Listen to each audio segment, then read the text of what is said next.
Hello friends, welcome. 31 मार्च 2024 यानी 31 मार्च 2024 निकल चुकी है। अब टाइम आ गया है इनकम टैक्स रिटर्न यानी आईटीआर भरने का। आप आईटीआर खुद भर सकते हैं, किसी से भरवाने की जरूरत ना हो। अगर आप सैलरीड पर्सन हो या वन हाउस प्रॉपर्टी से आपकी इनकम हो या फिर बैंक से इंटरेस्ट हो तो आप खुद फाइल कर सकते हैं। मैंने अपने चैनल पे वीडियोस प्रोवाइड किए हैं स्टेप बाय स्टेप कैसे आप आईटीआर फाइल करेंगे, आईटीआर 1 और आईटीआर 4 दोनों का।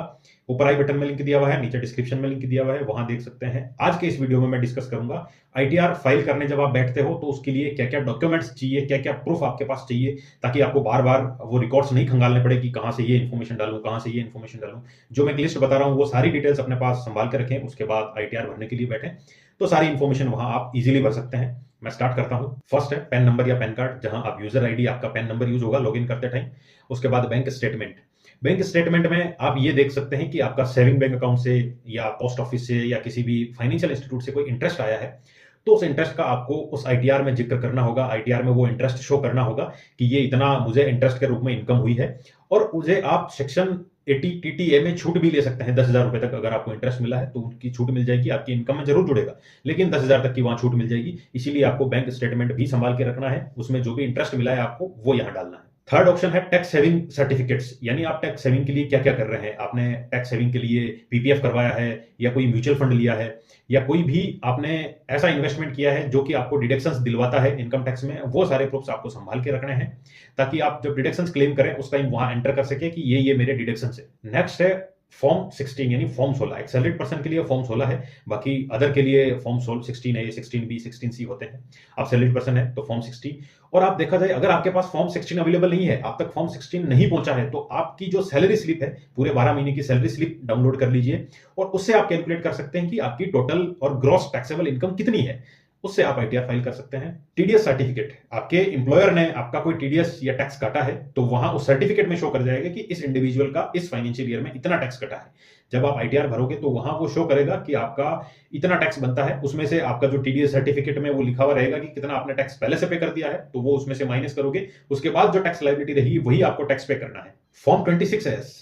फॉर्म 26S देखा जाए तो एक ब्रॉड क्राइटेरिया है, बहुत सारी इंफॉर्मेशन उस फॉर्म 26S में मिल जाती है। वो आप ट्रेसेस से डाउनलोड कर सकते हैं, ट्रेसेस पे आप लॉगिन कर सकते हैं। यहाँ ई फाइलिंग पोर्टल पे भी आपको एक ऑप्शन मिल जाएगा कि आप सीधे ट्रेसेस पे जा सकते हैं फॉर्म 26S डाउनलोड करने के लिए। या मैं यूं कहूं तो एक दूसरा ऑप्शन है फॉर्म 26S के अलावा भी। आप प्ले स्टोर पे जाइए, वहां आपको इनकम टैक्स डिपार्टमेंट का मोबाइल एप्लीकेशन AIS दिखेगा, उसे डाउनलोड करें। वहां आप लॉगिन करोगे तो आपको आपकी सारी इंफॉर्मेशन वहां मिल जाएगी, कहां से आपको कितना पेमेंट आया है, कितना आपका टीडीएस कटा है, कितने आपके फाइनेंशियल ट्रांजैक्शन कहां से हुए हैं, सारी कुछ इंफॉर्मेशन वहां मिल जाएगी। और मुझे इस मोबाइल ऐप की एक अच्छी खासियत ये लगी कि आप वहां हर एक ट्रांजैक्शन का फीडबैक दे सकते हैं। अगर वो ट्रांजैक्शन आपसे रिलेटेड नहीं है लेकिन आपके पेन पे शो कर रहा है तो वहां आप फीडबैक दे सकते हैं कि सर ये ट्रांजैक्शन मेरे से रिलेटेड नहीं है। तो इनकम टैक्स डिपार्टमेंट इससे वर्क करके आपके पेन से वो इन्फॉर्मेशन हटा देगा अगर एक्चुअल में वो ट्रांजैक्शन आपका नहीं है तो। यानी काफी यूजर फ्रेंडली है। आप इजीली बिना किसी के पास जाए, बिना ऑफिस में जाए, आप सारी इंफॉर्मेशन करेक्ट करवा सकते हैं इसी मोबाइल ऐप AIS से। AIS के काफी सारे मैंने वीडियोस बनाए हैं अलग अलग, कैसे डाउनलोड करेंगे, कैसे फीडबैक देंगे, सारा कुछ एक प्लेलिस्ट है AIS ऐप नाम से, वहां देख सकते हैं। डिस्क्रिप्शन में भी उसका लिंक है, ऊपर आई बटन में भी उसका लिंक है। हाउस रेंट अलाउंस एक ऐसा डिडक्शन जो काफी लोग क्लेम करते हैं, काफी लोगों की क्वेरीज आती है। HRA कैसे कैलकुलेट करेंगे, कितने परसेंट छूट मिलेगी, कितनी इनकम पे कितनी छूट मिलती है, सारी कुछ एक अलग से वीडियो मैंने प्रोवाइड किया है। उसका लिंक ऊपर आई बटन में है, डिस्क्रिप्शन में है।